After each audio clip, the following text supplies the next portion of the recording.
Chapter 3, Imagination and Faith.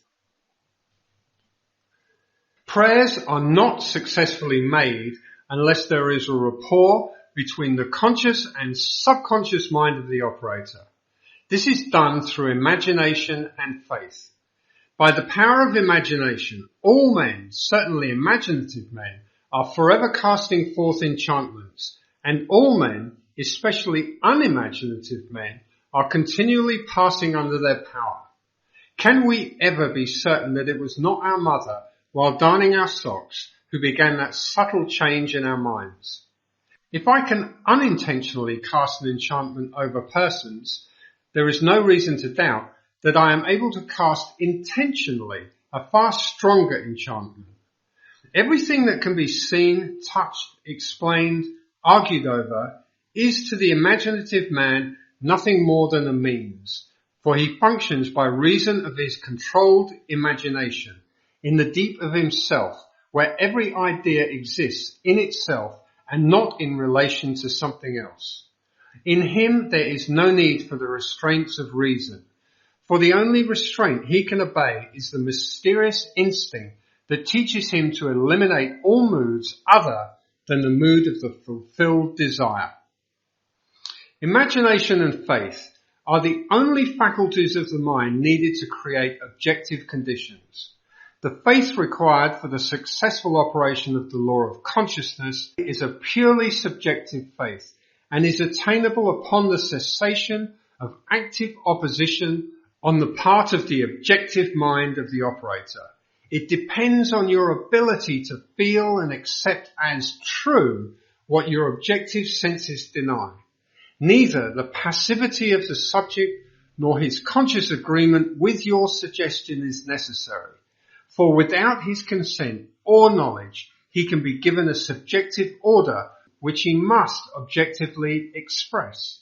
It is a fundamental law of consciousness that by telepathy we can have immediate communion with another. To establish rapport, you call the subject mentally.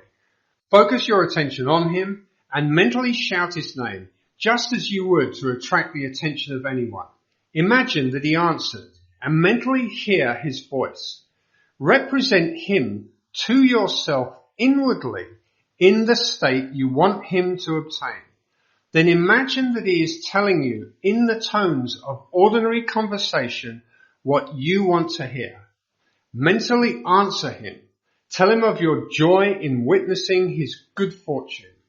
Having mentally heard with all the distinctness of reality that which you wanted to hear, and having thrilled to the news heard, return to objective consciousness. Your subjective conversation must awaken what it affirms. Thou shalt decree a thing, and it shall be established unto thee. It is not a strong will that sends the subjective word on its mission, so much as it is clear thinking and feeling the truth of the state affirmed. When belief and will are in conflict, belief invariably wins, not by might, nor by power, but by my spirit, saith the Lord of hosts. It is not what you want that you attract. You attract what you believe to be true. Therefore, get into the spirit of these mental conversations and give them the same degree of reality that you would a telephone conversation. If thou canst believe, all things are possible to him that believeth. Therefore, I say unto you, what things soever you desire, when you pray, believe that ye have received them, and ye shall have them. The acceptance of the end wills the means, and the wisest reflection could not devise more effective means than those which are willed by the acceptance of the end. Mentally talk to your friends as though your desires for them were already realized. Imagination is the beginning of the growth of all forms, and faith is the substance out of which they are formed. By imagination, that which exists in latency or is asleep within the deep of consciousness is awakened and is given form. The cures attributed to the influence of certain medicines, relics, and places are the effects of imagination and faith. The curative power is not in the spirit that is in them, it is in the spirit in which they are accepted. The letter killeth, but the spirit giveth life. The subjective mind is completely controlled by suggestion. So, whether the object of your faith be true or false, you will get the same results. There is nothing unsound in the theory of medicine or in the claims of the priesthood for their relics and holy places. The subjective mind of the patient accepts the suggestion of health conditioned on such states, and as soon as these conditions are met, proceeds to realize health. According to your faith be it done unto you, for all things are possible to him that believeth. Confident expectation of a state is the most potent means of bringing it about.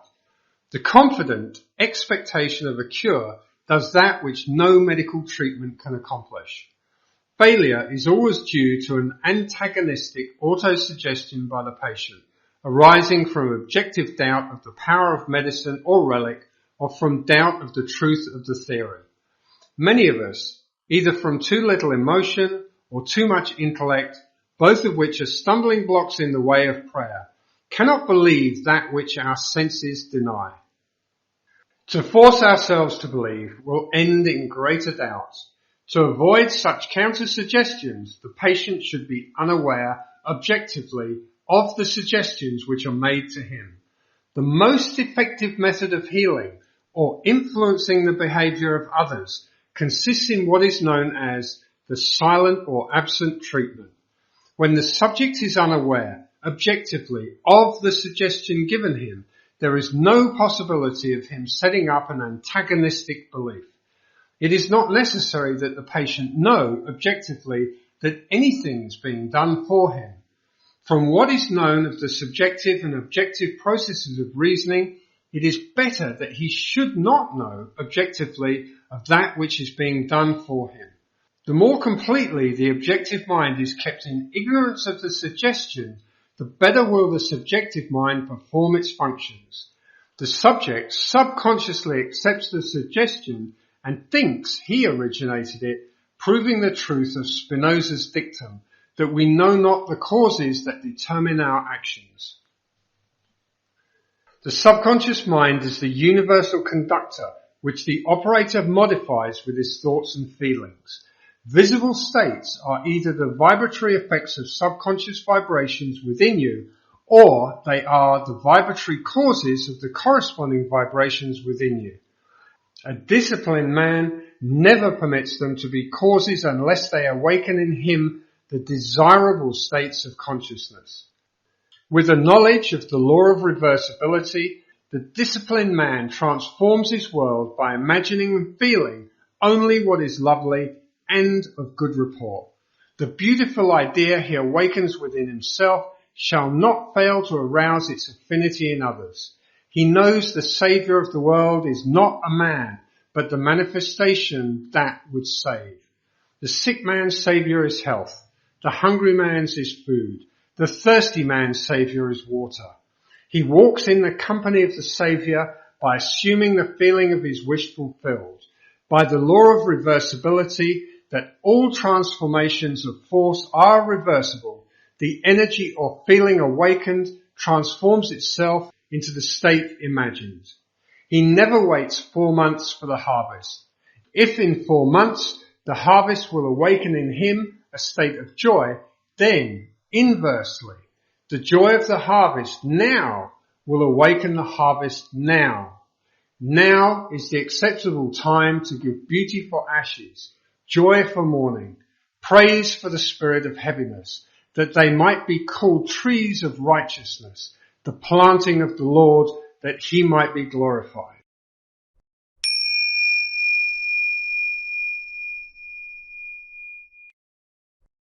The planting of the Lord, that he might be glorified.